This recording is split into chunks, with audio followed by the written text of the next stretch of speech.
Bismillahirrahmanirrahim. Assalamualaikum warahmatullahi wabarakatuh. Alhamdulillah wassalatu wassalamu ala sayyidina Muhammadir Rasulullah.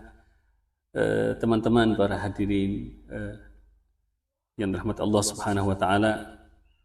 Rasulullah sallallahu alaihi wasallam bersabda dalam sebuah hadis beliau yang diriwayatkan oleh Al-Imam Ibnu Majah bahwa al-kayyisu man dana nafsahu wa amila lima ba'dal maut wal ajizu man atba'a nafsahu hawaha wa tamanna 'ala Allahil amaniya.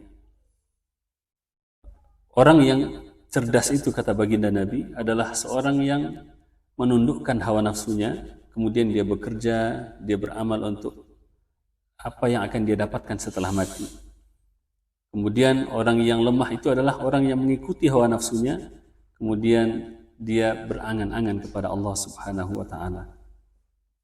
Hadis ini menjelaskan kepada kita tentang hakikat kecerdasan yang dianggap di sisi Allah Subhanahu wa taala atau yang diakui oleh baginda Nabi sallallahu alaihi wasallam. Kita kadang membutuhkan pengakuan akan kecerdasan sehingga kita mengukur tingkat IQ, EQ ataupun apapun namanya, muncul sebuah sertifikat menyatakan dia adalah seorang yang cerdas.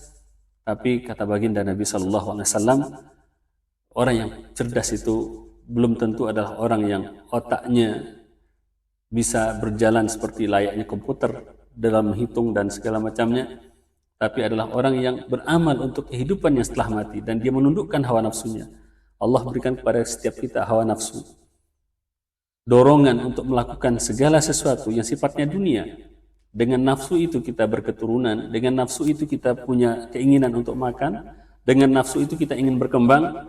Akan tetapi kalau seandainya nafsu itu kita ikuti, dunianya kita ikuti, dorongannya kita ikuti, maka kita bisa terjebak kepada golongan orang-orang yang sebenarnya tidak cerdas, walaupun kita menggunakan otak kita untuk melakukannya.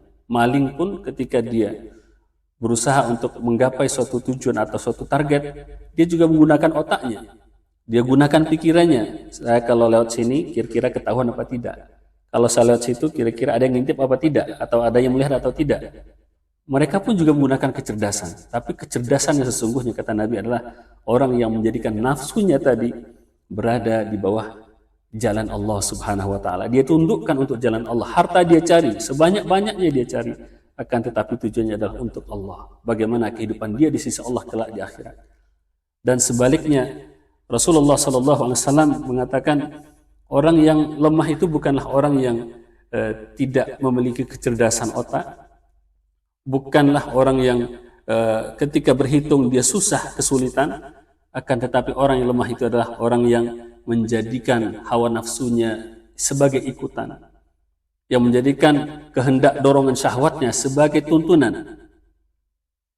Maka di sini baginda Nabi mengatakan man atba'a nafsahu hawaha, orang yang menjadikan dorongan dirinya, jiwanya sebagai ikutan bagi hawa nafsunya, walaupun orang itu adalah punya IQ yang tinggi, punya kecerdasan yang luar biasa, mendapatkan sertifikat berbagai macam, akan tetapi kalau seandainya sasarannya dalam kehidupan, dalam perbuatannya, dalam amalan yang dilakukan adalah bagaimana memuaskan hawa nafsu dia yang singkat, berarti dia sebenarnya tidak cerdas. Nah, orang yang cerdas itu adalah orang yang tujuan dia berbuat melampaui batas dunia, yaitu mencapai kehidupan akhirat. Makanya Nabi SAW mengatakan orang yang cerdas itu adalah orang yang menundukkan hawa nafsunya dan dia beramal untuk kehidupan yang setelah mati. Bukan orang yang menggunakan segala potensi yang Allah berikan kepada dia hanya untuk sesuatu yang singkat, yang kalau dia pikirkan, kalau bukan dia yang akan meninggalkan apa yang dikumpulkan itu, apakah dunia, harta, segala macamnya kenikmatan dunia dikumpulkan, kalau bukan dia yang meninggalkannya, maka sesungguhnya nikmat itu dulu yang akan meninggalkan dia. Hanya tergantung Allah saja. Maka jadilah orang yang cerdas, yaitu dengan menjadikan dunia kita sebagai jembatan menuju kehidupan akhirat yang lebih baik, yang lebih bahagia dibandingkan dengan kehidupan dunia. Demikian sahabat sekalian, Assalamualaikum warahmatullahi wabarakatuh.